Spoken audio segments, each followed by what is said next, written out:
ایک بزرگ تھے، وہ گلی سے گزر رہے تھے، ایک شرابی کو دیکھا کہ وہ گندی نالی پر پڑا تھا، نشے میں دھت، حالت غیر ہوئی ہے۔ انسانی ناطے اس پر ترس آیا، اس کو وہاں سے اٹھایا، اس کا منہ دھویا اور اس کے گھر چھوڑ آئے۔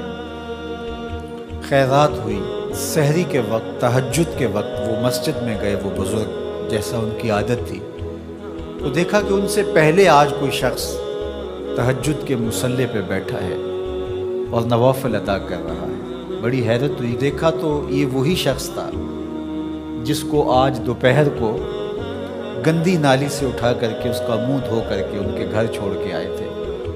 تو حیرت سے کہا، بار الہا تیری قدرتوں کے رنگ، یہ آج ہی تو میں نے شراب خانے سے باہر گندی نالی پہ پڑا ہوا دیکھا۔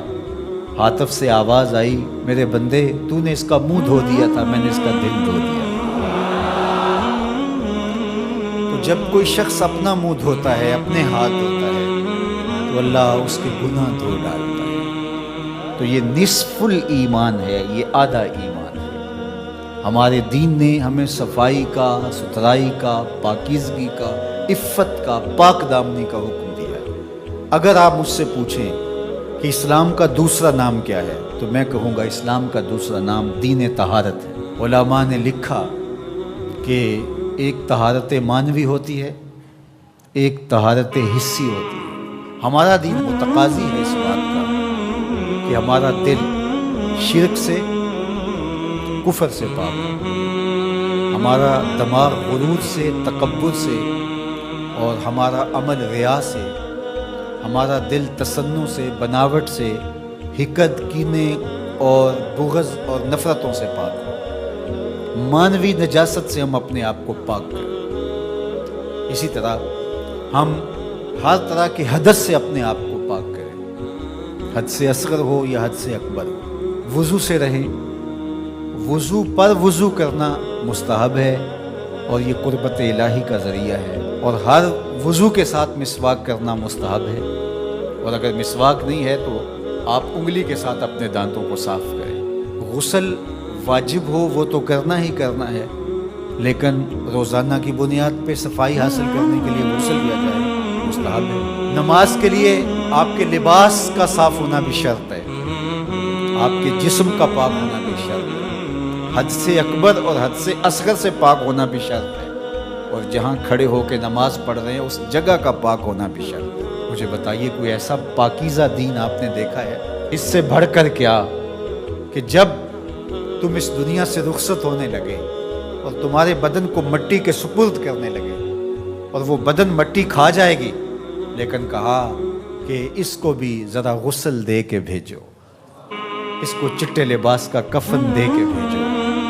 یہ وہاں پیش ہو رہا ہے تو پاکیزہ بدن کے ساتھ۔ تو یہ ہمارا دین ہے جو ہمیں صفائی کا، ستھرائی کا حکم دیتا ہے۔ اپنے ماحول کو پاک رکھیں، ماحول کو ستھرا رکھیں۔ دنیا کے اوپر بسنے والی قومیں جب ترقی کی راہوں پہ گامزن ہوتی ہیں تو وہ ان چیزوں کا بہت خیال رکھتی ہیں۔ ہم جب ترقی کی راہوں پہ گامزن تھے تو اس وقت ہماری ستھرائی کی، ہماری پاکیزگی کی، ہماری عفت کی مثالیں دی جاتی تھیں۔ جب پیرس کی گلیوں میں کیچڑ تھا، بغداد عروس البلاد کہلاتا ہے۔ آج مسلم دنیا کے شہروں کی کہانی دیکھ لیجئے، کہا جاتا ہے فلاں ایشیا کا گندہ ترین شہر ہے، فلاں دنیا کا گندہ ترین شہر ہے۔ اپنے اطراف میں پھیلی ہوئی گندگیاں دیکھیے، گھر سے شاپر میں گندگی ڈال کر کے اپنے ہی گھر کے دروازے پہ پھینک کے ہم سمجھتے ہیں ہم نے گھر کی صفائی کر لی، وہی پھر پاؤں سے، گاڑی کے ٹائروں سے لگ کے پھر ہمارے اندر جا رہا ہوتا ہے۔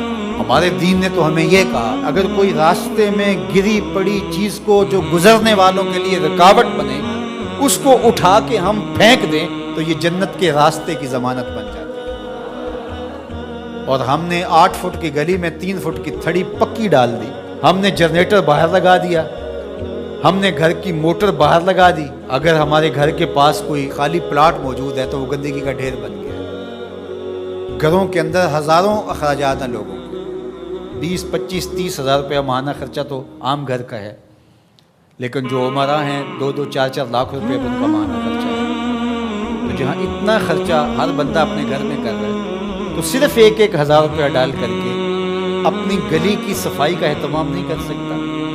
اپنے چھوٹے سے محلے کی صفائی کا اہتمام نہیں کر سکتا؟ اگر وہ کر لے تو 1000 روپے اس کو بجلی کا بل بچ جائے. وہ جو روز دھوتا ہے اپنے گھر کو اور یہی گندگی پاؤں سے لگ کے اندر جا رہی ہوتی ہے، اگر محلہ صاف ہوگا تو یہ نہیں جائے گی، اس کا اپنا فائدہ ہے، اس کا 1000 روپیہ پھر بھی بچ جائے گا.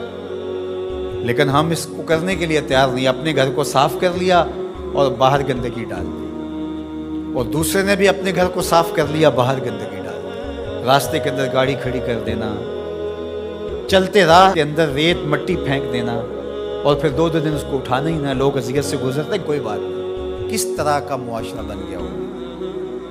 کس طرح بندہ گوارا کرتا ہے کہ اس نے سڑک پہ موٹر سائیکل کھڑی کی ہوئی ہے اور پیچھے ٹریفک روکی ہے، اور وہ مزے سے جو ہے وہ اندر سے کلفی لے رہا ہے، کوئی اور چیز لے رہا ہے، اور لوگ ہارن بجا رہے ہیں. وہ کہتا ہے بیٹھ جاؤ تنخواہ لگی. وہ کہتے ہیں جی اس نے بھی تو روکا ہوا تھا، مجھے کیا ہے؟ عجیب کہانی ہے بھائی. کیا یہ ایک مسلمان کا طریقہ ہے؟ یہ تو ایک اچھے انسان کا طریقہ بھی نہیں. مسلمان تو اس سے اوپر والے درجے کا شخص ہوتا ہے. اچھا انسان ہونا بہت بڑی بات ہے، اچھا مسلمان ہونا تو اس سے بڑی بات ہے.